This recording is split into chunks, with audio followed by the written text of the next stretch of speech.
Olá, queridos. Graça, paz, prosperidade a todos vocês. Estamos aqui mais uma vez pelo YouTube, nosso canal, pelo CAT, Curso de Aperfeiçoamento Teológico. E hoje, interessantemente, estamos começando o nosso curso de Batalhamos de Escatologia. Estou gravando algumas aulas de escatologia. Peço perdão aos irmãos de escatologia. Vamos fechar escatologia, com certeza. Paramos, ainda faltam 6 capítulos, se eu não me engano. Faltam 8 capítulos, são 4 módulos de 2 capítulos, e nós vamos fechar em nome de Jesus. Por favor, nos ajude, deixe o seu like, nos ajuda a divulgar o canal, acione as notificações. O YouTube, às vezes, muitos youtubers têm reclamado disso, alguns youtubers têm reclamado que o YouTube não manda as notificações, mas estamos aqui justamente para poder dar início a esse trabalho. Se você quiser se inscrever, ainda dá tempo. Hoje é apenas a aula inaugural, é a apresentação de batalha espiritual. Vamos trabalhar com, olha gente, é muita matéria. Eu fiz um planejamento para 16 aulas, mas eu estou achando que isso aí vai muito além disso, tá bom? Eu quero agradecer a todos vocês, quero louvar o Senhor pelos alunos que estão inscritos. Os alunos que já estão inscritos, vocês estão no grupo, vocês sabem disso, né? Vocês têm um grupo aqui no YouTube, então vocês, no WhatsApp, então vocês, querendo, perguntem. A Josiane está assistindo essa aula, é a secretária do curso, ela está assistindo a aula, então qualquer coisa vocês mandem pelo grupo alguma pergunta que ela passa para mim, e não podendo responder ao vivo por causa do horário, eu com certeza vou responder a vocês no momento apropriado. Amém? Vamos orar então agora, em nome de Jesus? Pai bendito, nós nos colocamos aqui, sabemos, Pai, a dificuldade que é esta matéria. Sabemos, ó Deus, da complicação que é ensinar, falar, instruir sobre batalha espiritual. Sabemos, ó Deus, o quão difícil é, ó Deus, nós nos colocarmos na brecha, porque parece que o inferno vem com tudo. E nós queremos colocar nossas vidas em Tuas mãos, Pai, nesse momento. Por isso, no nome de Jesus, Senhor, guarda cada aluno, guarda cada alma, cada pessoa, guarde o seu lar, guarde a sua casa, guarde seus filhos, sua parentela, bens. Repreendemos agora toda tentativa de retaliação aqui, em qualquer lugar, em qualquer igreja. Repreendemos toda a ação do inimigo contra essa aula, contra a informação. Guarda os teus servos de norte a sul do Brasil, em Portugal, no Japão, na França, Pai, na Europa como um todo, na África. Guarda teus servos. Nós estamos aqui agora começando, então, essa nova matéria. E nós vamos começar justamente trazendo uma bem base para você entender o que é batalha espiritual. Primeiro, você está no CAT, é o curso e aperfeiçoamento teológico. Essa batalha espiritual nível 1, nós vamos tratar de batalha espiritual, não vamos ter viés ou intercessão profética, mapeamento de territórios. Nós vamos trabalhar com uma série de coisas interessantes e importantes para nós. Amém? E eu quero que você preste bastante atenção. Nós vamos ver aqui como a primeira base que nós utilizamos, nós gostamos de utilizar aqui, é justamente o apóstolo Paulo dizendo: não temos que lutar contra a carne e o sangue, mas sim contra principados, potestades, contra dominadores, contra aqueles que vêm nas trevas, os que estão realmente nas hostes espirituais da maldade, para lutar contra nós. Então a nossa luta é uma luta gigante, uma luta em glória. Mas nós estamos assegurados no nome de Jesus, com certeza. Estamos aqui embasados no nome de Jesus, e é por isso que estamos aqui. É para isso que estamos aqui. É para esse nível de batalha que estamos. Mas vamos lá. O que é batalha espiritual? A gente precisa compreender, na verdade, muito se fala de batalha espiritual, muito se alude de batalha espiritual, muito fala-se sobre batalha espiritual, mas às vezes as pessoas, infelizmente, ao invés de prestar um bom serviço, ao invés de falar sobre batalha espiritual na forma correta, levam o tema batalha espiritual para um nível muito ruim. Infelizmente, nós que trabalhamos com batalha espiritual, militamos batalha espiritual há muito tempo, Nós sofremos perseguição, não é só do diabo. Às vezes sofremos perseguição da igreja. Por quê? Porque, infelizmente, muitos que vão dar seminários, congressos, cursos, levam batalha espiritual para um nível não tão empírico, um nível não tão, como eu posso dizer, não tão técnico, um nível não tão complicado. Amém. Voltou, gente? Ah, então tá bom. Tô vendo todo mundo reclamando aqui que ficou ruim, ficou ruim. Me avisem aí. Qualquer coisa, se travar, vocês... Mas voltou? Só quero saber se voltou. Tô vendo aqui Paulo Júnior, alguns falando aqui. Voltou, gente? Então vamos lá. Por que batalha espiritual? Por que batalha espiritual, infelizmente, tem esses problemas? Porque, infelizmente, as pessoas que, algumas, né, não vamos falar disso, que eu tenho amigos que militam comigo em batalha espiritual, são homens e mulheres sérias, pessoas, sabe, isso, glória a Deus, então tá voltando, voltou, amém, glória a Deus. Então são pessoas sérias, pessoas que estudam a Bíblia, pessoas que não falam besteira, pessoas que não entram com experiências. Batalha espiritual é difícil, porque há dois níveis de entendimento e conhecimento. Primeiro nível, aquilo que está na Bíblia, aquilo que é bíblico, aquilo que verdadeiramente é passível de entendimento, é passível de você compreender. E outras coisas, infelizmente, é aquilo que eu passo, a minha experiência. Nem sempre a minha experiência vai ser a experiência que vai abençoar a sua vida. Então, o que aconteceu? Quando Mary Baxter escreveu Divina Revelação do Céu e do Inferno, é uma experiência pessoal, é algo dela. E a gente tem que tomar muito cuidado com as experiências pessoais. Desculpe aqui a redundância, experiências pessoais das pessoas. Você fala assim, olha, eu vi o Satanás frente a frente, ele sentou comigo, bateu um papo, como no filme Advogado do Diabo, ou como no filme que o próprio Kenny Rivers faz, Constantine e tal. Tá, legal. Então vamos entender uma coisa. Se cada um de nós começarmos a contar a nossa experiência pessoal, que pode ter sido humana, espiritual e psicológica, eu não descarto nada. Fica difícil a gente traçar uma homogeneidade, ou seja, o que é homogêneo em batalha espiritual? É complicado porque as pessoas falam assim, eu vi o diabo. O outro, não, eu vi um anjo assim. Aí eu falo, outro, não, eu vi uma entidade X, uma entidade isso, uma entidade aquilo. Sabe, Então é complicado quando a gente começa a entender que a batalha espiritual pode ser tudo isso, como se fosse um yakisoba misto ou uma vitamina mista. Não, vamos partir daquilo que é bíblico, vamos partir do princípio daquilo que verdadeiramente é empírico e aquilo que faz parte de uma informação correta. Então, vamos lá.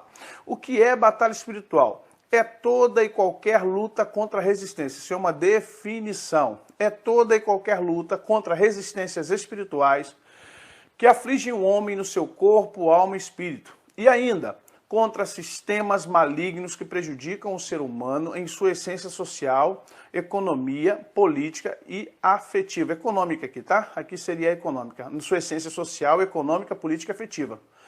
Mas contra todo ser que afasta o homem de seu Criador, e eu coloco Deus como o nome que todos nós usamos, e seu Salvador, que é Cristo Jesus.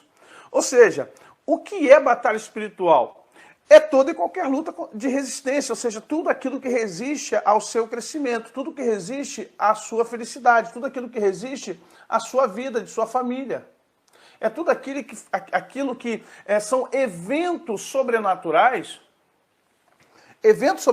que, infelizmente, travam sua vida. E você vai ver, quando a gente fala de heranças espirituais, eu não gosto de falar a palavra maldição hereditária, porque Cristo tomou sobre si as nossas dores e enfermidades. Cristo tomou sobre si as nossas maldições. Eu entendo que são heranças espirituais, heranças genéticas espirituais, porque nossos pais não passam só o DNA, tá? Não é só, sim, acontece na mente. Nossos pais não passam só a cor do cabelo, a altura, a pele, cor de olho. Nossos pais também, infelizmente, eles passam para nós heranças espirituais do que ele viveu. Se você pensar o que é a genética, o que a genética descobriu, gente, o pessoal está chegando, vai dando um like aí, nos abençoe, tá bom? A aula não acaba agora, mas se você puder dar uma passadinha no like, isso fica gravado. Você vai poder assistir amanhã, mês que vem, ano que vem, enquanto o YouTube permitir, Deus permitir, Jesus não voltar e eu estiver aqui, com certeza a gente vai estar trabalhando e você vai assistir esse vídeo lá na frente. Então dá um like aí pra gente, nos abençoe, se inscreva no canal, assine as notificações, tá bom? Então vamos lá. Falar de demônio é muito fácil. Né? Quem já não ouviu falar de demônio? Cada um do seu jeito, cada povo tem sua forma de enxergar, de ver, de orientar-se nessa questão de malignidade, bondade, experiências com anjos, experiências com demônios. Aqui o Brasil, pela sua colonização escravagista, criou, na verdade, no nosso meio um sincretismo religioso, onde tínhamos no princípio já os índios, chamado índios, né? Mas são os nativos, os tupis, Tupinambá, e vai embora. Tupi-Guarani, e todos os Tapajós, todos os povos indígenas que estavam aqui no Brasil. Então eles já tinham seus cultos na terra, isso é antropologia, tá, gente? Tinham seus cultos aqui. Você pegar toda a América unificada, você tem Machu Picchu, você tem o Império Inca, você tem vários povos que tinham suas formas de adorar, de adoração. E tinha sacrifícios de sangue, sacrifícios de animais, sacrifícios de seres humanos, sacrifícios dos inimigos. Ok.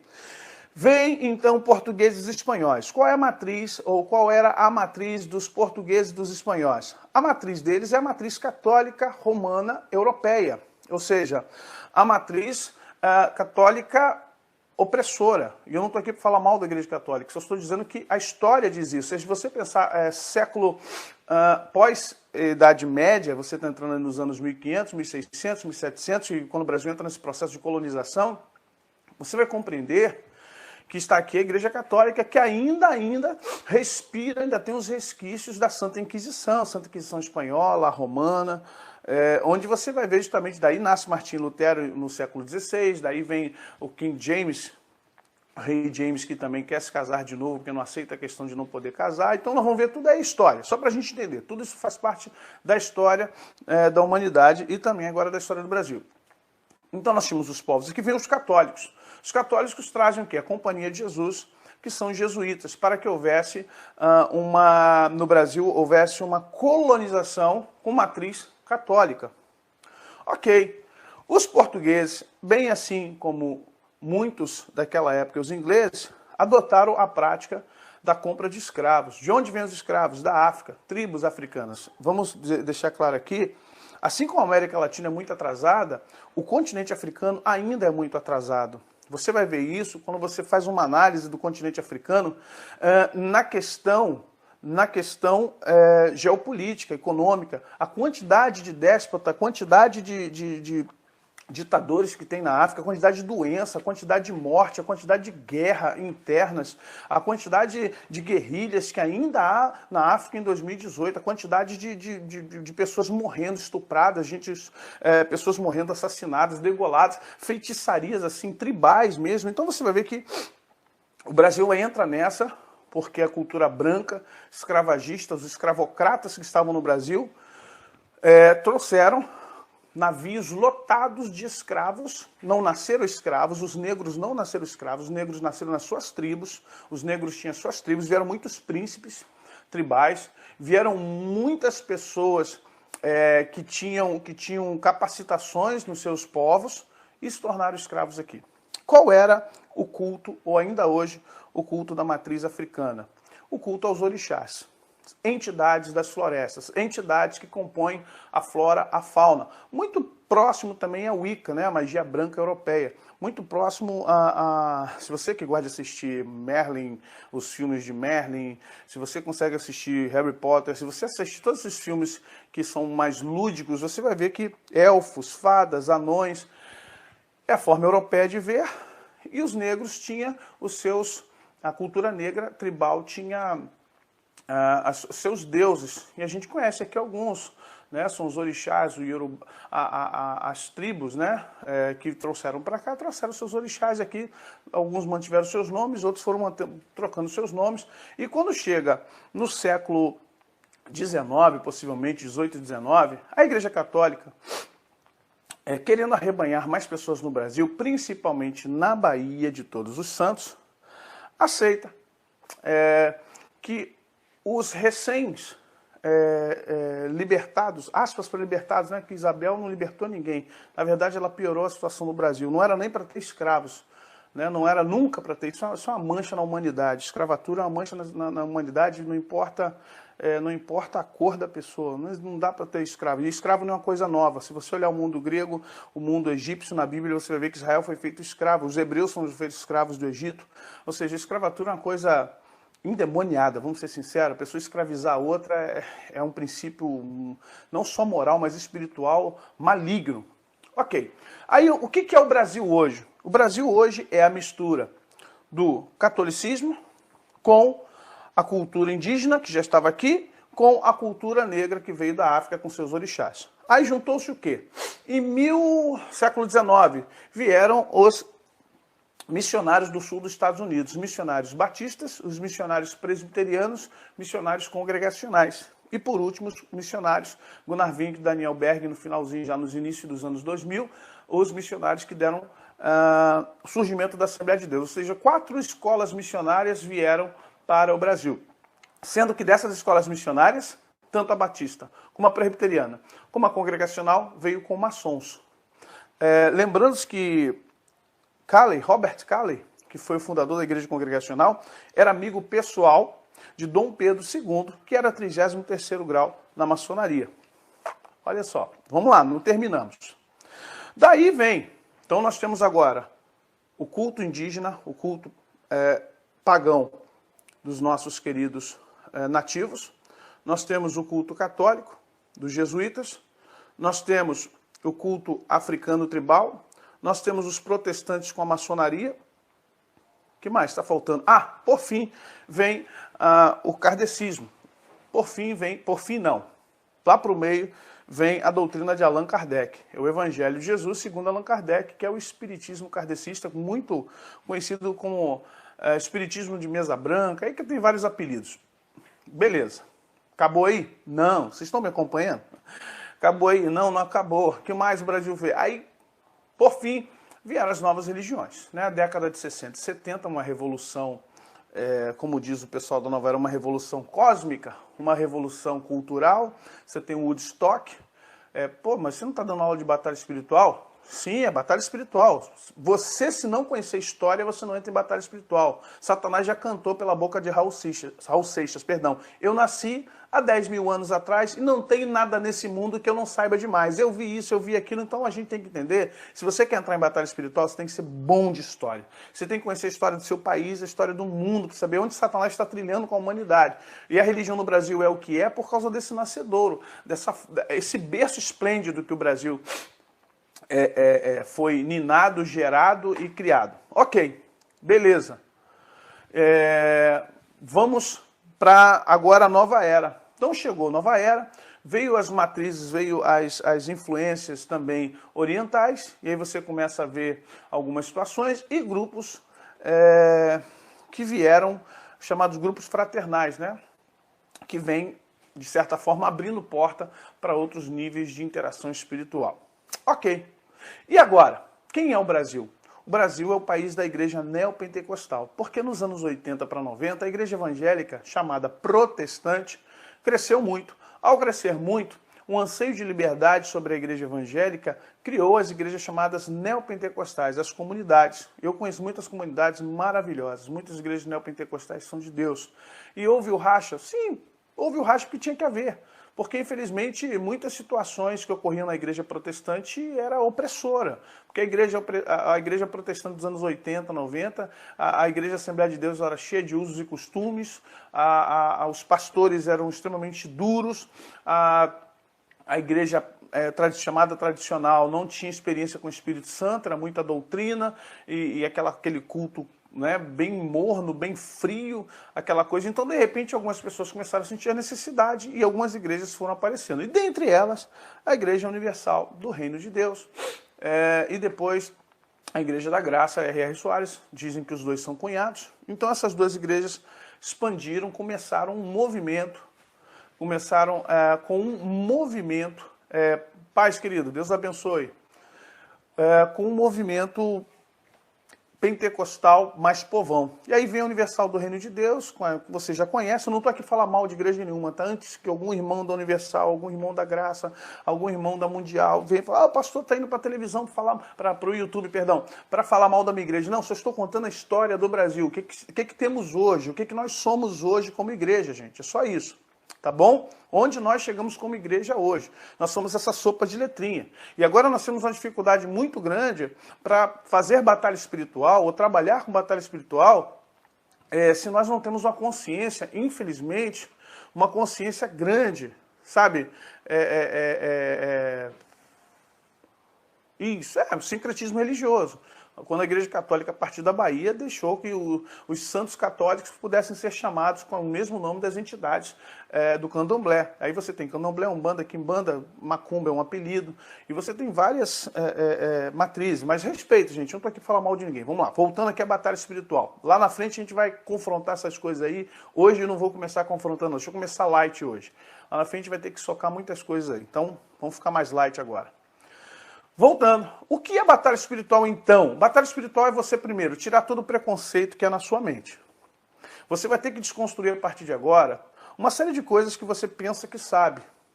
Uma série de coisas que você achava que comandava, controlava, que você tem essa capacidade, que eu assisti um curso do X, do Y, da irmã fulana, do pastor tal, do apóstolo Beltrano, do Cicrano. Primeiro, batalha espiritual é dividida em dois níveis de experiência. A experiência bíblica, aquilo que você pode buscar na palavra de Deus, e a experiência pessoal. Sendo que, deixo bem claro, experiência pessoal, ela tem que ser muito bem contida e retida, para que você não passe por ridículo e aquilo que para você foi algo interessante, para outro seja escândalo. Então, o que foi bom para mim não pode ser escândalo para vocês. Então, tem que tomar muito cuidado quando as pessoas vão para frente da igreja testemunhar certas coisas em níveis de batalha, de oração, de ataques, e tentam jogar para a igreja o entendimento. Eu só posso fazer aquilo que eu entendo, mas eu não sou também... você também não é obrigado... Você também não é obrigado a entender o que eu entendo. Então, temos que ter esse combinado, tá bom? Vamos lá, então. Voltando aqui. É toda e qualquer luta contra resistências espirituais. Você tem resistência financeira? Na sua casa tem resistência à paz? Você briga muito com a sua família? Você tem resistência na área com os vizinhos? Você tem resistência na sua própria igreja? Ou seja, tudo que houver de resistência e que você entende que é humano, mas também é espiritual, porque é uma influência, é uma batalha espiritual. Porque, na verdade, você quer desenvolver a sua vida. O ser humano nasce e ele quer ser feliz. O ser humano cresce e ele quer ser feliz. O ser humano forma família e ele quer ser feliz. O ser humano ele trabalha e ele quer prosperar e quer ser feliz. O ser humano estuda, quer se formar, ele quer ser feliz. O ser humano gera filhos, família, e ele quer ser feliz. Então, nós queremos ser felizes. Não é pecado. E não tem religião certa para ser feliz. Não tem doutrina certa para ser feliz. Não tem filosofia certa para ser feliz. Não tem ateu, crente para ser feliz. As pessoas querem ser felizes, está no nosso DNA. Só que tem um porém, nós temos um sistema aí fora que luta contra toda a felicidade que eu e você queremos, almejamos e precisamos ter. Infelizmente, eu não estou demonizando tudo, até porque tem a questão humana, tem a matéria-prima que é o ser humano. Mas entenda, o ser humano ele é um ser social. Na psicologia social, a gente entende que, na maioria das vezes, o ser humano ele é induzido a pensar e a fazer aquilo que o todo, que a maioria está fazendo. É o que a gente, infelizmente, chama de boiada. Alguns, até de maneira mais chula, falar de porcada. Mas é. Então vamos entender que muita gente gosta de carnaval não é porque escolheu o carnaval para gostar como cultura, é porque recebeu do pai, da mãe, do avô, os vizinhos. Se ele não fizer isso, ele vai ser o quê? Ele vai ser uma pessoa isolada no seu bairro, na sua rua. Muita gente gosta de certas festas, de certas culturas, não porque ela escolheu aquela cultura, por isso que eu falei da história do Brasil, porque ela é induzida àquilo. Se ela não for para essa festa, se ela não participar dessa cultura, ela vai ser um ser isolado. E pode ver que quem não gosta e diz não, fica isolado, porque a sociedade faz isso com a gente. Satanás aproveita esse sistema social, essa necessidade que você e eu temos, porque somos seres sociais, somos seres que precisamos um do outro. Alguns até mais do que outros. Alguns seres humanos precisam da aprovação do outro, que é uma coisa, meu Deus, ele faz tudo para os outros a aprovarem. Então, eu vou no futebol, não jogo nada, não aguento correr, mas eu vou porque eu preciso da aprovação dos meus parceiros. A mulher, a moça, vai numa festa que ela não gosta, o barulho, uma música que ela não gosta, as pessoas que ela não gosta, o ambiente que ela não gosta, mas ela vai por causa das amigas, vai por causa da irmã, vai por causa da prima, vai por causa da tia, porque precisa da aprovação dessas pessoas. Vocês estão entendendo como funciona a questão do sistema? Ele é um sistema sócio-interativo, mas ele é sócio-espiritual interativo, porque ele também é espiritual. Sabe, isso, infelizmente, gera um esquema. Um esquema é modo de funcionamento social. A psicologia social explica isso. O que é um esquema? É quando eu, você, 10 pessoas... Por exemplo, a doutrina de uma igreja é um esquema. A gente fala de esquema no sentido negativo, né, da corrupção, porque é um esquema também. Né? A propinolândia é um esquema. O roubo, combinado entre muitos, é um esquema. Mas viver em comunidade é um esquema. E aí entra justamente esse empenho que Paulo conseguiu codificar, e Paulo disse o seguinte: isso é um sistema. Nós vamos ver na frente. Isso é um sistema, e esse sistema, não vou dizer que te obriga, mas esse sistema faz o quê? Faz com que você, na sua essência socioeconômica, política, afetiva, seja obrigado a atender os anseios da sociedade, porque se não atender, você está fora. Vamos ver aqui, mais à frente, onde está a batalha espiritual? Aí hoje nós vamos falar de 4 pontos, se não 5. Onde está a batalha espiritual? A batalha espiritual está no inferno, primeiro tem que entender isso, está no inferno. A batalha espiritual está nas regiões invisíveis ou nas regiões celestiais, como o apóstolo Paulo diz. A batalha espiritual está na terra e a batalha espiritual está nas pessoas. O primeiro lugar que a batalha espiritual está é no inferno. Por que está no inferno, gente? Por que a batalha espiritual está no inferno? E aí vamos, como é batalha espiritual básica, vamos ter que partir... vocês me perdoem, eu não sou prolixo. Quem me conhece sabe que eu não fico dando volta, mas sou professor. Como professor, a gente tem um bom hábito de explicar tudo desde o início. E eu me sinto obrigado a explicar a vocês desde o início. Deus criou o inferno? Não. O inferno foi gerado. Como? Quando o homem caiu. Deus criou as regiões celestiais para Satanás habitar? Não, as regiões celestiais eram a ponte entre o homem e Deus. Você vai ver que Jacó, quando ele vai para o Val de Jaboque, quando ele dorme com a cabeça sobre a pedra, Val de Jaboque é a luta contra o anjo. Ele coloca sua cabeça sobre a pedra, tem um sonho onde uma escada aparece, um sonho profético, ele vê anjos subindo e descendo. Jesus, quando fala com Natanael, lá no Novo Testamento, diz assim: a partir de agora vocês verão sobre a cabeça do Filho do Homem anjos subirem e descer. As regiões celestiais é um tribunal de Deus. Por que virou tribunal de Deus? Não era para ser um tribunal de Deus, não era para ser um fórum. Nós vamos estudar isso lá na frente um pouco mais, falando sobre legalidades, tá? Porque quando o homem caiu, as regiões celestiais era para ser do homem. Você vai ver lá em Apocalipse, quando Miguel vai disputar esse lugar, Miguel vai expulsar Satanás desse lugar. E a igreja vai cantar: caiu, caiu, caiu a antiga serpente, o dragão caiu. E não se achou mais o lugar que era dele. Foi para a terra. Porque Miguel vai expulsá-lo de lá. Em termos de justiça, em termos de... entrando um pouquinho na filosofia do direito, entrando um pouquinho na questão do direito, e aí também, se você quiser estudar batalha espiritual com intercessão profética, você vai ter que entender um pouquinho de jurisprudência, direito, legalidades. Pensa que é fácil estudar batalha espiritual. Não é só ver demônio por aí e falar: sai em nome de Jesus. Funciona assim não. A não ser que você queira trabalhar só com pessoas. Mas quando você trabalha com batalha espiritual no viés amplo, num viés macro, você tem que entender de história, geografia, você tem que entender de Bíblia, filosofia, psicologia, direito. Não vem dizer que esse negócio não, Deus vai te dar, abre a boca e encherei. Não, você só dá o que você tem. Deus só te dá o que você tem requisitos para receber. Você não pode ensinar medicina a quem não sabe ler.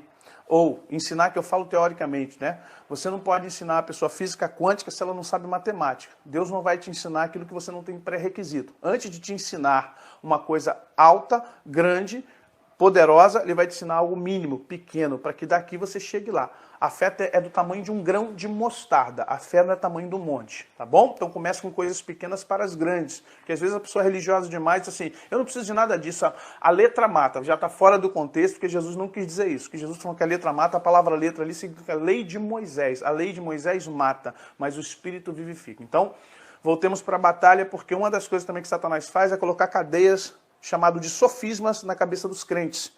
E os crentes desconstrói, em nome de Jesus, tá bom? Vamos lá. Gente, eu não tenho como responder muitas perguntas para vocês aqui não. Infelizmente. Porque são uma hora de aula. Se eu responder para cada um de vocês, vai ficar aqui na live até às 7 horas da manhã. Eu gostaria muito, seria uma benção. Mas no momento eu não posso. Então vamos lá. Por que a batalha no inferno? O inferno, como eu disse, voltando aqui, o inferno não existia, Deus não criou o inferno. A pessoa diz, mas quem criou o inferno? Quem criou o inferno foi o homem. Ué, por quê? Porque, na verdade, quando o homem cai, ele dá a Satanás o direito ao lugar que era dele. Por isso que Jesus vem como segundo Adão. Ele vem para retomar, para cobrar, para consertar o que Adão e Eva, e nós, na consequência, claro, não adianta falar Adão e Eva erraram, e nós também viemos errando, para consertar essas obras do diabo. Satanás, então, faz o quê? Ele tem que alocar os seus demônios. Os demônios estão caídos. Estavam caídos aonde? Na terra. E estando caídos na terra, eles tinham que arrumar um jeito de dominar a terra, só que a terra era do homem. Quando Deus criou o homem, diz assim, crescei, multiplicai, sujeitai a terra, dominai sobre as aves, sobre os peixes, sobre os animais quadrúpedes, ou seja, Deus manda dominar todo o bioma, todo o planeta, ok? Então vamos lá. Sim, crianças podem ser oprimidas e até possuídas. Já tive, infelizmente, algumas experiências com crianças possuídas por demônios. É uma coisa muito ruim, é muito triste de se ver, tristíssimo. Não recomendo ninguém a ter esse tipo de experiência. Então Satanás agora, a partir da queda do homem, tem o quê? Tem o inferno, o ínferos, e tem agora as regiões celestiais. Para quê? João e Apocalipse nos mostra, João quando falou nas suas epístolas, não no Evangelho, ele nos mostra que Satanás trabalha nas regiões celestiais. Mas onde é que começa a batalha no inferno? Para nós hoje a batalha começa no inferno, por quê? Olha o texto da palavra de Deus. E o que vivo, e fui morto, mas eis que estou vivo para todo sempre. Amém. E tenho as chaves da morte e do inferno. Quem fala isso é Jesus. A nossa luta é contra o inferno, porque o inferno, ele quer ou tem vaga. Aqui no Rio usa muito aquela perua, Kombi, né? E o cara fica gritando na buzininha, tem vaga, tem vaga, tem vaga. E o inferno está gritando, tem vaga, tem vaga. E olha que está enchendo, né? Porque muitos têm ido para o inferno. Muitos têm morrido sem a graça de Deus. Muitos têm morrido rejeitando Jesus como Salvador. Muitos têm morrido com as suas consciências poluídas, com as suas consciências em culpa, em morte. Muitos têm morrido no Brasil e no mundo, e infelizmente, quando desencarnam, quando saem desse corpo, já saem, infelizmente, para uma situação de terror, de trevas, de ranger de dentes, como Jesus, sofrimento. O inferno é um lugar de sofrimento, de tormento eterno, gente. Esse inferno, o Hades, é o inferno das almas, onde Satanás... Por que eu falo que o inferno foi inaugurado? Não confunda os níveis de inferno, tá? Quando o Satanás caiu, ele veio para por isso que vamos ter que desconstruir algumas coisas. Ele veio para uma atmosfera não física, ele veio para uma espécie de dimensão de escuridão e trevas, ok? E o inferno que nós conhecemos, para onde as almas vão, é chamado de Hades no grego, que é o inferno das almas. Hades é o irmão de Zeus na mitologia grega. Depois a gente vai estudar a mitologia, só para que você entenda. Então esse inferno foi inaugurado com os primeiros seres humanos que morreram fora da graça de Deus. A graça não é uma invenção de Cristo. A graça já existia no Éden. Ela foi perdida por Adão e foi religada por Cristo. A graça não é um advento de Cristo, a graça é o retorno através de Cristo. Cristo traz a graça novamente, porque ela já existia com Adão. Adão vivia pela graça, tá bom? Pastor, mas os que são salvos vão passar a eternidade? Não, quem é salvo não, gente. Quem é salvo está assegurado biblicamente que vai para o céu. E eu falo céu, a gente vai entender muito bem o que é céu, inferno, regiões celestiais, mas só por enquanto, para ficar mais pedagógico, vamos entender o céu e o inferno só como antagonismos, tá? Para você entender céu, inferno, inferno, céu, por enquanto, por enquanto. Depois a gente entra no mais profundo dessas questões de céu, porque tanto o céu quanto o inferno são divididos. Para que vocês entendam, tá? Eles são divididos. Então, não entenda céu como uma coisa só. Sim, é como falar, tem aquele prédio. Aquele prédio tem 10 andares. Então, se tem 10 andares, cada andar tem 4 famílias, então tem 40 casas naquele prédio. Mas quando eu me refiro àquele prédio, eu estou falando daquele prédio no sentido da rua. Mas dentro do prédio tem 40 apartamentos. O inferno, você fala inferno, mas o inferno ele tem divisões, ok? A gente tem aí Sheol, Sheena, Hades, Tartaro ou Tartaraô, então vamos, mas lá na frente a gente vê isso, vamos entrar aqui. O inferno Hades é uma criação da queda do homem, a questão do pecado. E até Jesus imperou o quê? A lei, o sacrifício, o sangue de animal. E a gente vai entender que o sangue é a moeda mais cara do reino espiritual. Na minha última aula eu falei sobre isso. Por que satanista precisa de sangue? Porque os demônios, a vida está no sangue. Vai lá em Levítico e vai ver isso. A vida está no sangue. Quando os demônios de alta patente, vamos colocar assim, né? De alta patente, pede ao satanista, ao bruxo, ao sacerdote, ao iniciado, que ele derrame sangue e ele vai ter que escolher qual vida ele vai dar sangue. Sangue de aves tem um preço, sangue de bois quadrúpedes tem outro preço e sangue humano tem outro preço. Então cada sangue tem um preço, cada derramamento de sangue tem um preço. É peculiar o preço. E cada sangue desse derramado, por exemplo, o sangue de um bebê, é o maior preço que pode se ter junto com o sangue de um virgem ou de uma virgem. Ok? Um virgem e uma virgem, eles não se contaminaram através do sexo. O sexo é uma contaminação. Infelizmente, o sexo é procriação, o sexo é uma prova de amor entre duas pessoas que se amam, o sexo é uma entrega, é uma união de almas, mas ao mesmo tempo o sexo é uma contaminação no reino espiritual nesse sentido. Tá bom? Então vamos lá. Por que a lei começou a derramar sangue? E como é que tinha que ser o animal? Quadrúpede, em primeiro lugar, no Yom Kippur, quadrúpede, uma ovelha, um animal manso, a sua pelagem tinha que ser pura, o símbolo do cordeiro ele não podia ter mancha do pelo, nem mancha na pele, ele não podia ser aleijado, ele tinha que ser puro, não podia ter olho torto, não podia ter orelha torta, ou seja, o sacerdote examinava muito bem aquela ovelha, aquele cordeiro, para que ele fosse sacrificado em nome do povo, para expiar o pecado do povo no Yom Kippur, que é o dia que Deus instaurou, ou Deus instituiu para o povo hebreu lá no deserto, que fosse o dia da expiação. Yom, dia, Kippur, expiação. Então, o dia da expiação, o dia do sacrifício. Ok, ao mesmo tempo, eles também tinham um bode chamado Azazel.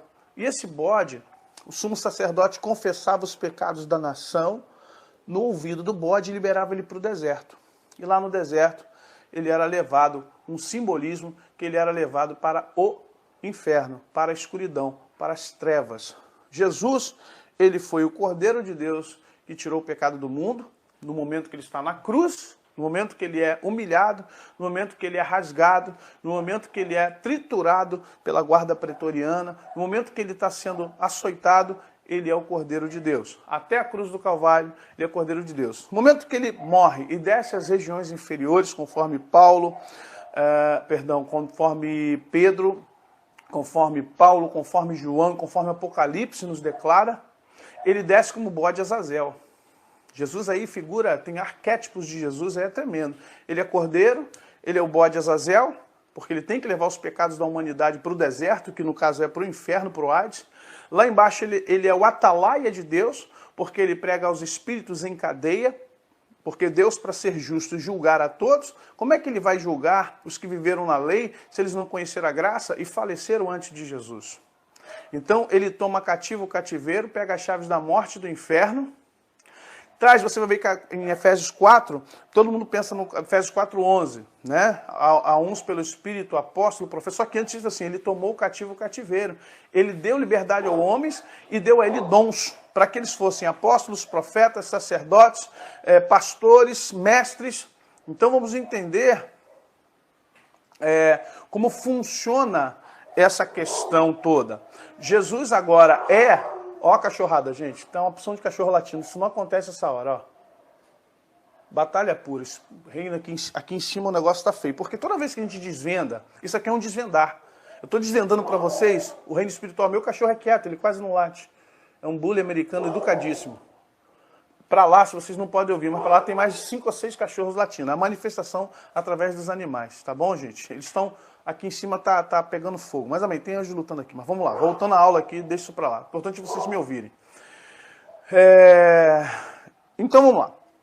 Vamos ver que o Antigo Testamento está nisso. Então Jesus, ele é o cordeiro, ele vai como bode Azazel, ele vai como um atalaia, ele vai como anunciador, e quando ele volta como sacerdote. Olha, o quarto arquétipo de Jesus, ele volta como sacerdote.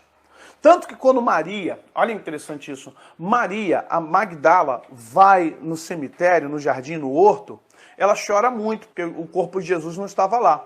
E ela olha para Jesus na madrugada, não tem luz, gente, é madrugada. Então, de repente, olha o que acontece. Ela olha para Jesus de costas, para ela Jesus está morto. Ela diz, jardineiro, fala a verdade. Onde é que vocês colocaram o corpo do meu Senhor? E aí Jesus só cita uma coisa, Maria. Quando ele fala Maria ou Miriam em hebraico, não existe Maria. Maria é Miriam latinizado, tá, gente? Maria não é um nome judaico. O nome judaico é Miriam. Então vamos lá. Ela, Rabone, e ela em aramaico diz, mestre, e ela vai tentar tocar em Jesus. Presta atenção. Quando ela vai tocar em Jesus, Jesus diz, não me toques. Olha que interessante. Não me toques. Eu ainda não fui ao Pai. Essa linguagem é uma linguagem de sumo sacerdote. O sumo sacerdote na lei, quando ele estava pronto para entrar no Santo dos Santos, ele não podia ser tocado, ele não podia ser abraçado, ele não podia ser nem parado no caminho do átrio, né, o lugar externo, santo lugar e Santo dos Santos. O sumo sacerdote, naquele dia do Yom Kippur, ele não podia ser parado. Ninguém, se a esposa dele estivesse doente, se o filho estivesse morrendo, se ele tivesse, no caso, a casa dele estivesse pegando fogo, ninguém poderia nem incomodar, os levitas não poderiam nem chegar, os outros sacerdotes não poderiam nem chegar para ele para dizer assim, olha, corre aí que a sua esposa está morrendo. Ele não ia correr, ele ia fazer de forma correta. Ele ia entrar no Santo dos Santos, ele ia oferecer sacrifício, ele ia receber de Deus, ele ia levar um incenso. Então ninguém podia tocar no sumo sacerdote na lei. Jesus chega para Maria e diz, não me toques. Eu ainda não fui ao Pai. Não me toques. Ali ele é o sumo sacerdote, ele é o cordeiro, ele é o bode Azazel, ele é o atalaia. Agora ele está como o sumo sacerdote. Fazendo o quê? Em Apocalipse diz assim, eu fui vivo, eu que vivo, fui morto. Olha ele falando para João. Amém. Eu tenho as chaves da morte do inferno. Eu tenho a chave, eu tenho o cetro de Davi. Aí fala sobre questões de Israel. Eu tenho o cetro, eu tenho as chaves da morte e do inferno. Ok? Ele tomou o cativo o cativeiro. Aí quando você chega... Aí você chega, está em Levíticos e Deuteronômio. Aí quando você chega...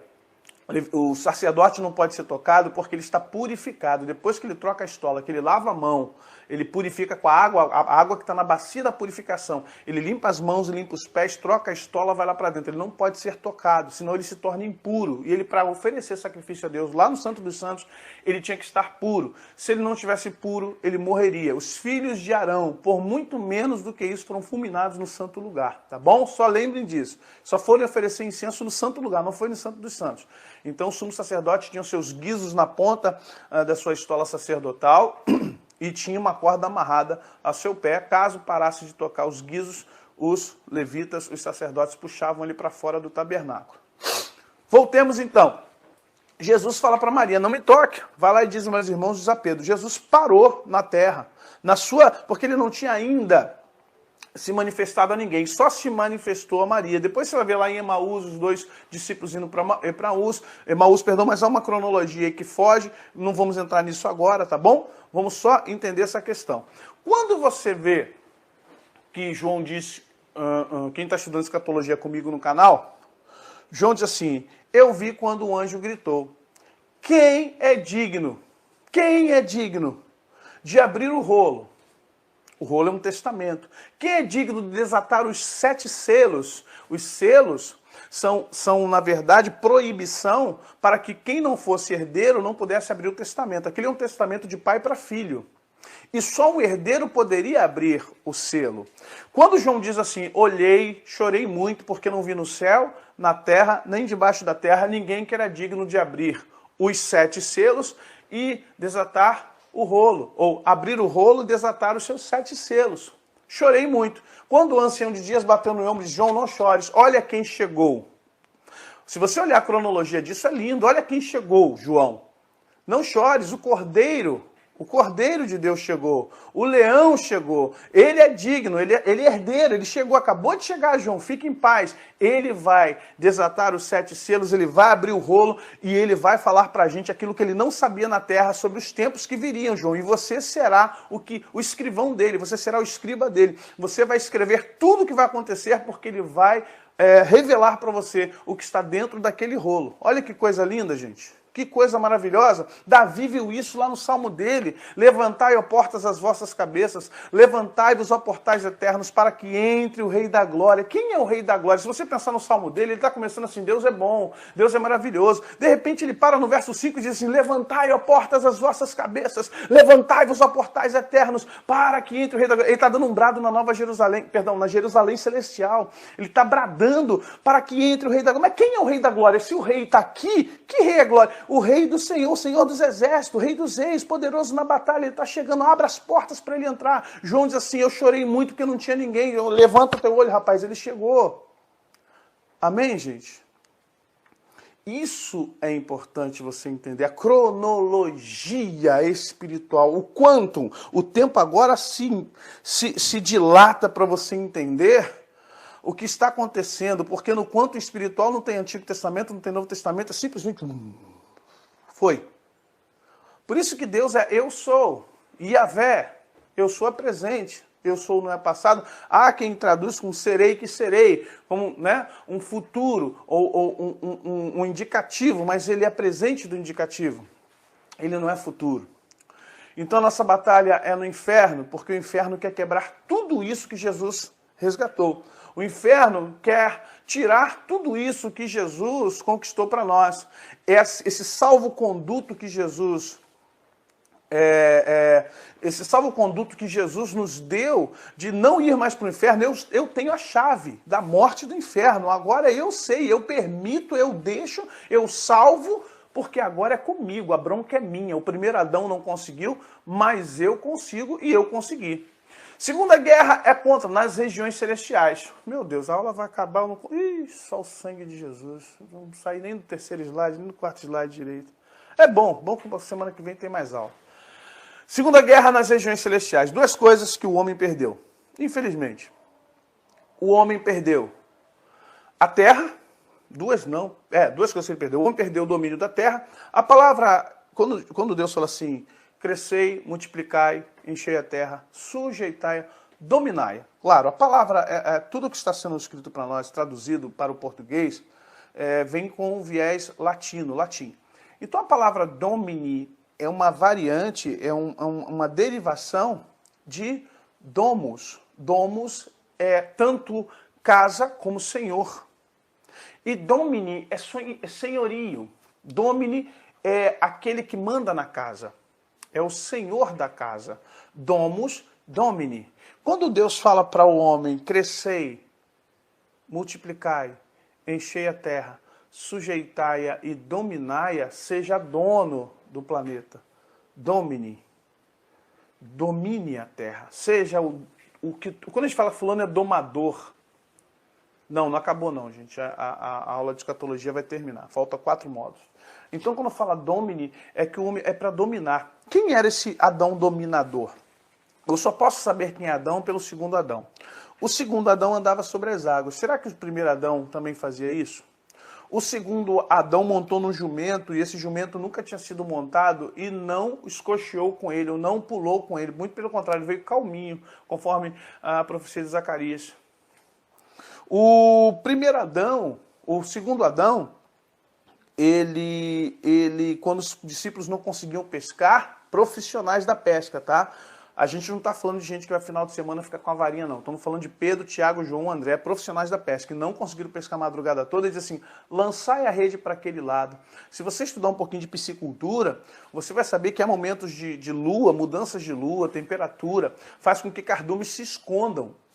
E para tirar um cardume debaixo de uma rocha, estou falando de água doce, né? Para tirar um cardume debaixo de uma rocha, ou tirar o cardume de uma certa situação, você vai ver que, está no módulo 17, você vai ver, escatologia, você vai ver que algo sobrenatural tem que acontecer para esse cardume sair dali.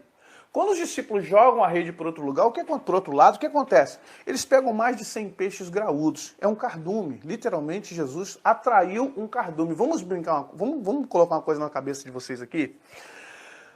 O alter ego, o que é alter ego para quem não sabe? O alter ego é um outro lado de uma pessoa. O alter ego do Superman é Clark Kent. O alter ego do Homem-Aranha é Peter Parker. Falando dos heróis, né? O alter ego do Hulk é o David Banner. E vai embora.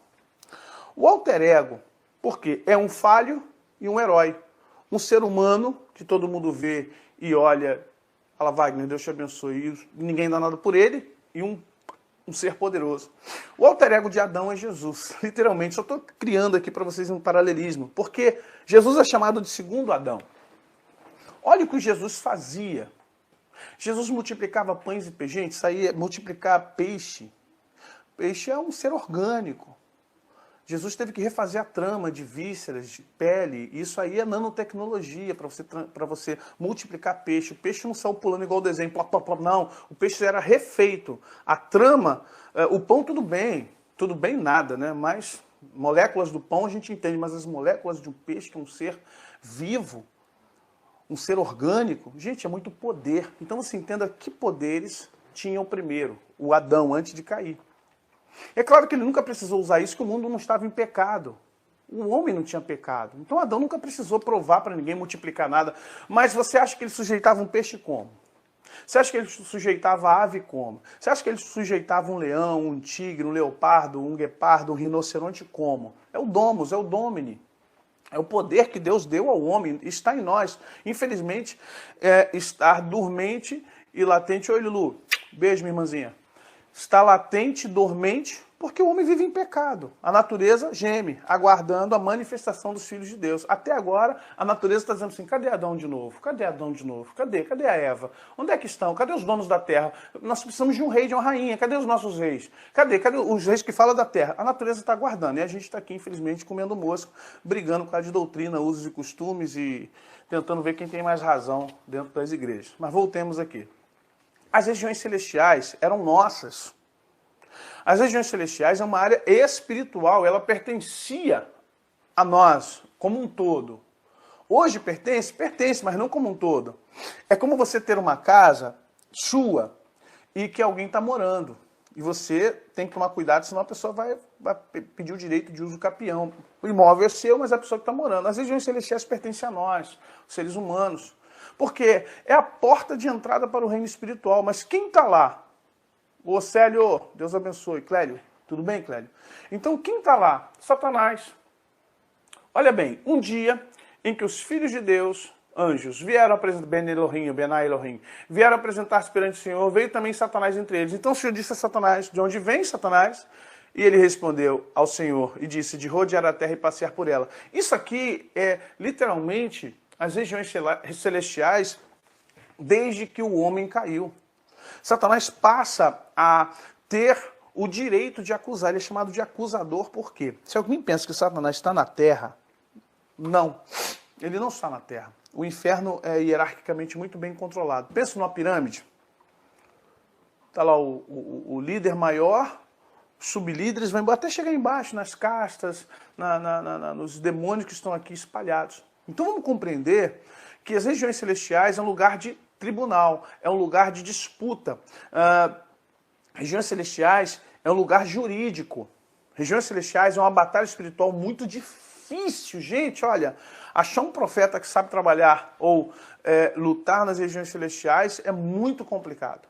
Porque uma coisa é você repreender um demônio numa pessoa. Uma coisa é você repreender um demônio numa região geográfica humana, física, terrena. Uma coisa é você lutar contra um ser, contra poderes, que é difícil demais, diga-se de passagem. Estou dizendo que é fácil não, estou dizendo que é um viés. Uma coisa é você lutar contra um demônio que está numa cidade, que está controlando vidas, está controlando um país. Outra coisa é você entrar nas regiões celestiais. Sabe, assim, você pode entrar no banco de chinelo, bermuda e camiseta. Mas num fórum você não pode. Você pode entrar em qualquer mercado de camisetinha, uma calça e chinelo. Perto de praia, uma canga, uma camiseta, mas num fórum não. Assim é o reino espiritual. Você pode entrar na sua igreja do jeito que você quer, você pode expulsar um demônio com alguma autoridade, você pode orar pelas pessoas porque a misericórdia de Deus está sobre a tua vida, a graça te ocupa, te cobre. Você pode fazer muitas coisas aqui na terra, mas nas regiões celestiais, não ouse. Não ouse entrar em guerra lá. Não entre, a não ser que o Espírito Santo te leve com muita autoridade e poder. Porque lá em cima, desculpa, eu vou brincar agora, lá em cima o buraco é mais embaixo. Lá em cima é coisa para gente grande. Lá em cima é coisa para Jesus e aqueles que são parças de Jesus. Mas eu não sou parça de Jesus, não sei, é você quem sabe. Eu não vou dizer quem é parça de Jesus e quem não é. Não posso.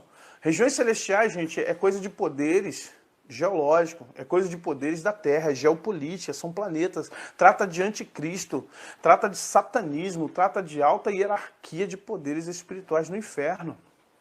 Então nós temos uma luta, nós temos uma guerra, para que a gente não se perca aqui. A gente tem uma guerra, voltando aqui, no inferno, nas regiões invisíveis, na terra, nas pessoas. Já falamos da batalha no inferno. Estamos falando agora das batalhas nas regiões celestes.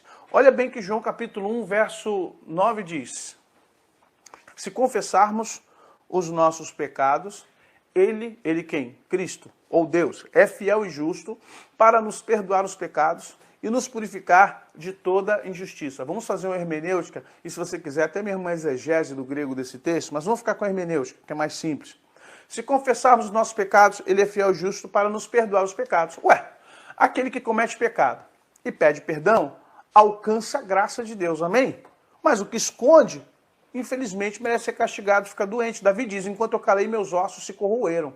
Mas aquele que diz, perdão, Senhor, eu pequei contra ti, pequei contra os céus, meu Deus, o que eu fui fazer? Esse está se quebrantando, o coração quebrantado e contrito, Deus não despreza. Então, se confessarmos os pecados, Ele é fiel e justo para nos perdoar os pecados. Ponto. O versículo não podia acabar aí? Não. João dá uma esticada no versículo que, na verdade, vem um entendimento para a gente.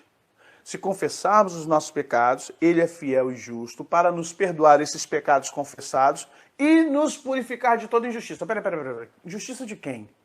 Deus é justo. Ele me perdoou. Eu confessei. Ele olhou para o meu coração no profundo, no oculto e disse, eu vou te perdoar mais uma vez.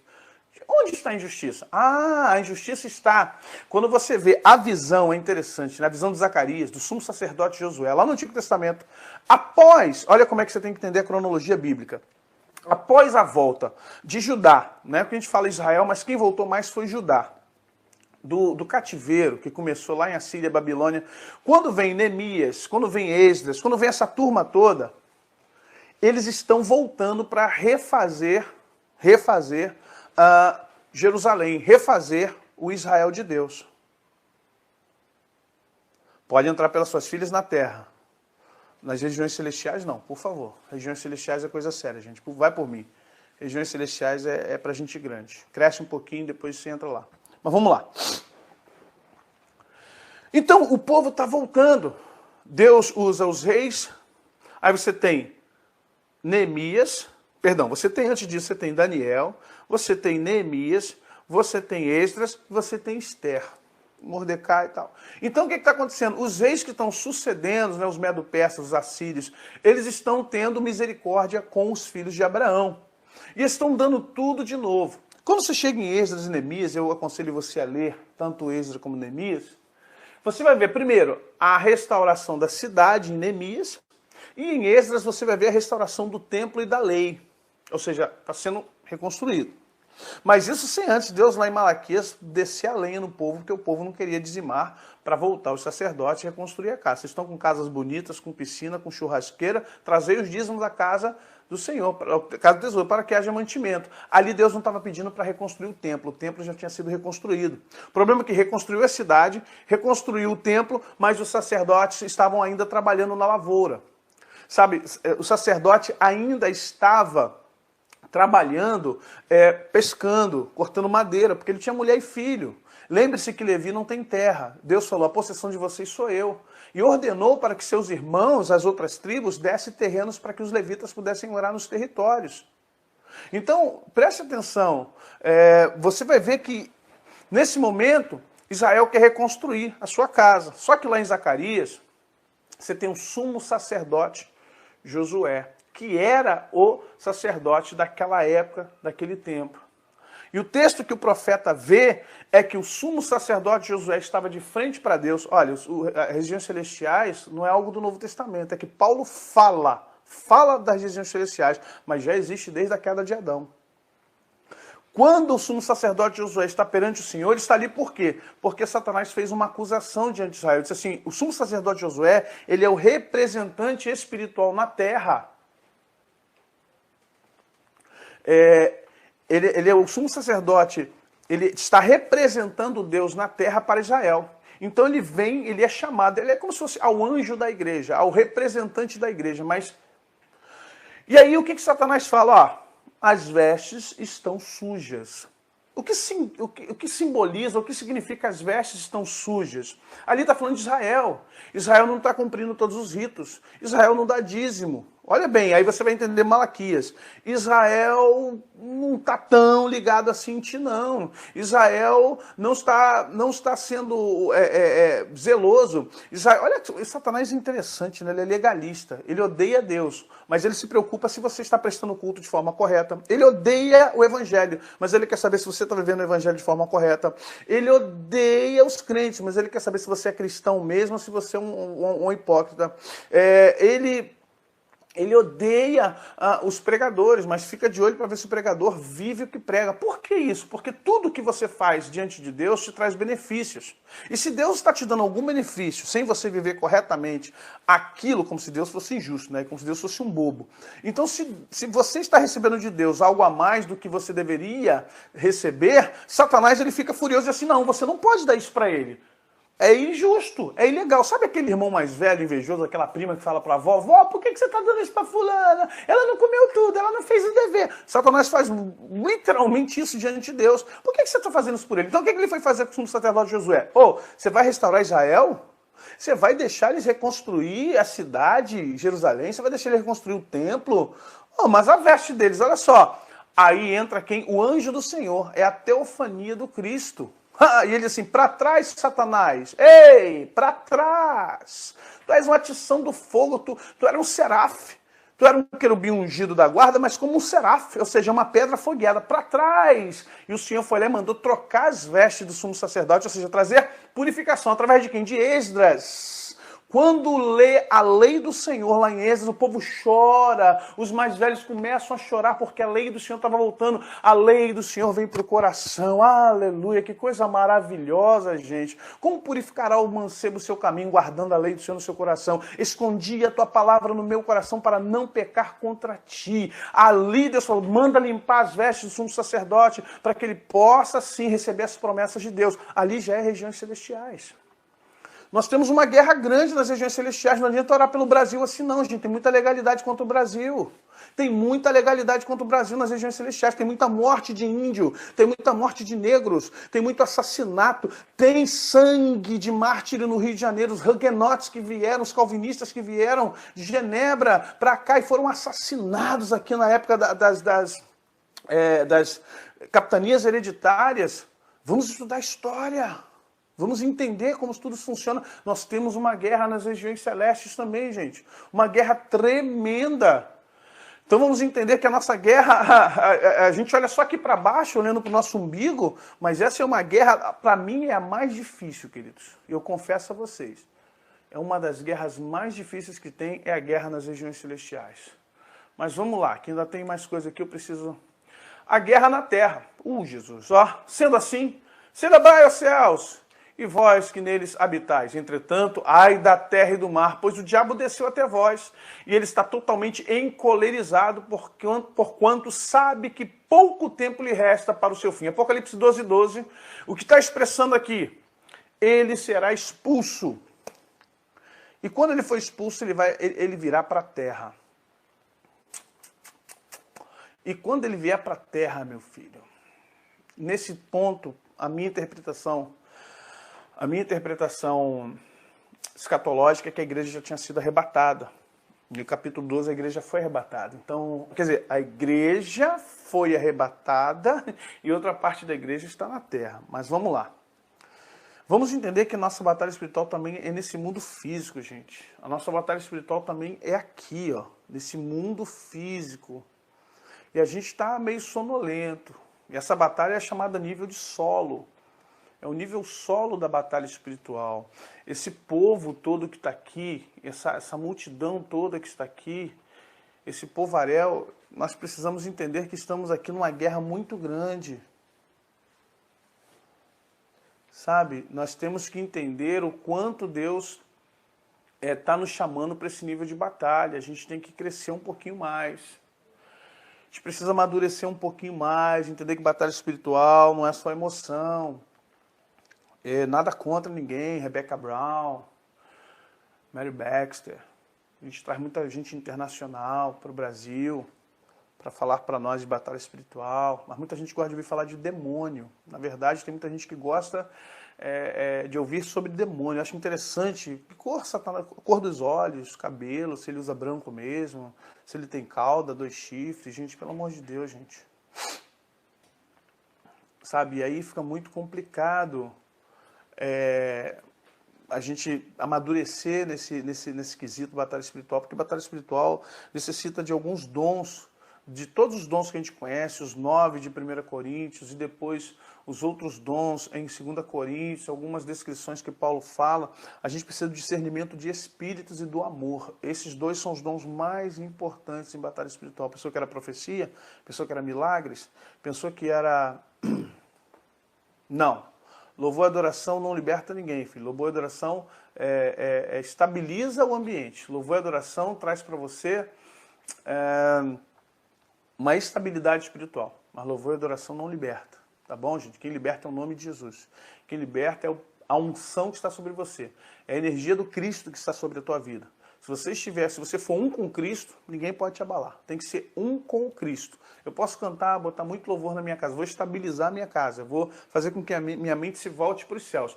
O louvor é uma chave, é um meio para eu chegar a Deus. É um meio para eu querer estar próximo de Jesus. Mas quem vai me dar vitórias em batalha espiritual é a minha autoridade, é a unção que está sobre mim. Eu tenho um vídeo que eu botei agora, como você se livrar de setas, de energias ruins, eu vou explicar sobre isso. Você assista o meu vídeo aí depois que você vai ver as dicas que a gente dá. Mas vamos lá, fechando aqui. Nossa guerra na terra, gente. Eu infelizmente não posso...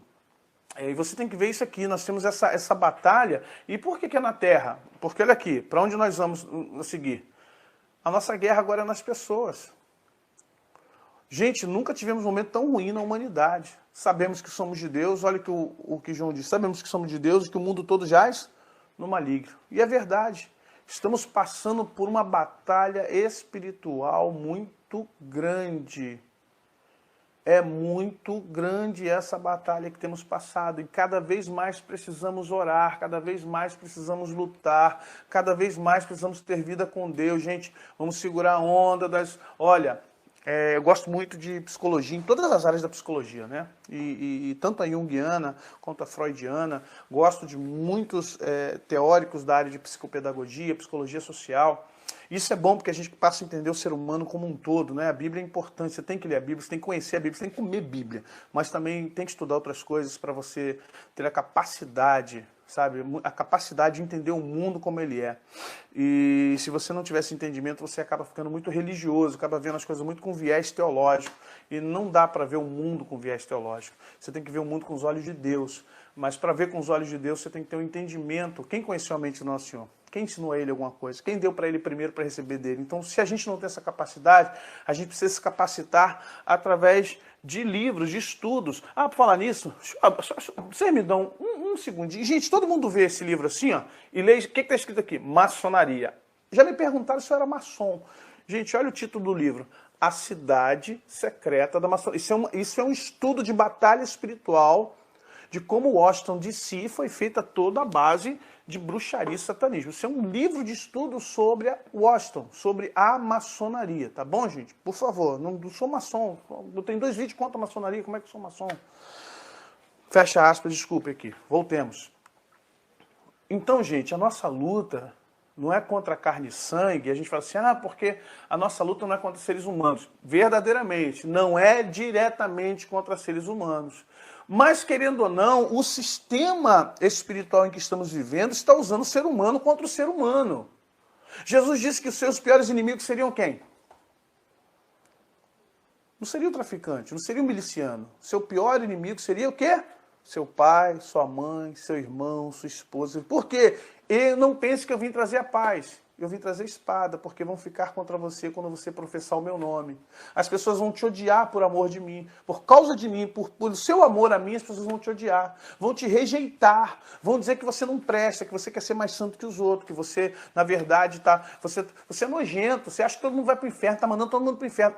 Infelizmente, é assim que funciona o mundo. Quando você quer ser um pouco melhor, as pessoas, isso é psicológico, as pessoas ficam com raiva de você ser um pouco melhor. Numa empresa, se você é muito competente, seus colegas vão começar a ficar com raiva de você, porque aparentemente você dará a conotação de que eles são piores do que você. Então você não pode ser melhor do que eu, cara. Para com esse negócio.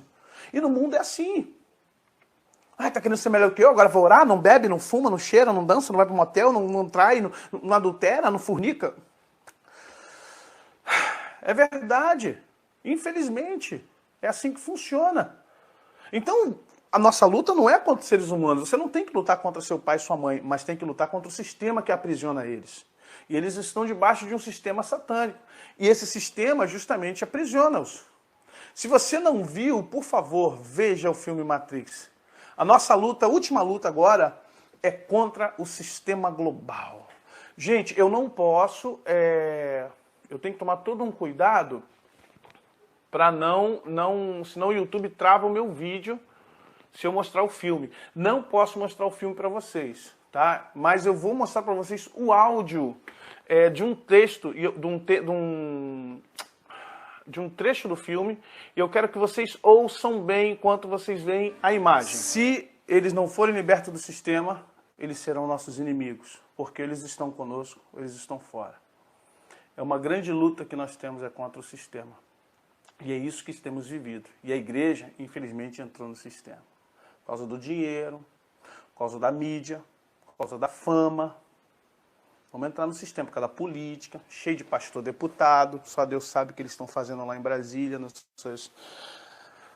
suas câmaras legislativas. Não, Matrix você acha aqui no YouTube. Eu não posso colocar, senão eles... brigam aqui com a gente por questões de direitos autorais. Esse trecho é emblemático no filme. Eu não estou dizendo que todo cristão que está na política é corrupto, negativo, por favor. Não estou dizendo que todos que estão lá, só estou dizendo que muitos, por causa desse sistema global, se venderam a Satanás. Se prostrado me adorares, e o que tem de gente aí prostrado, adorando Satanás para ter os reinos dessa terra, o que tem de... infelizmente, filhos de Deus que em todas as promessas do Senhor, vendendo, trocando a sua primogenitura por um prato de lentilha, é muito complicado a gente entender que as pessoas estão... que se vendendo é uma complicada, é um nome muito pesado você falar que a pessoa está se vendendo, né?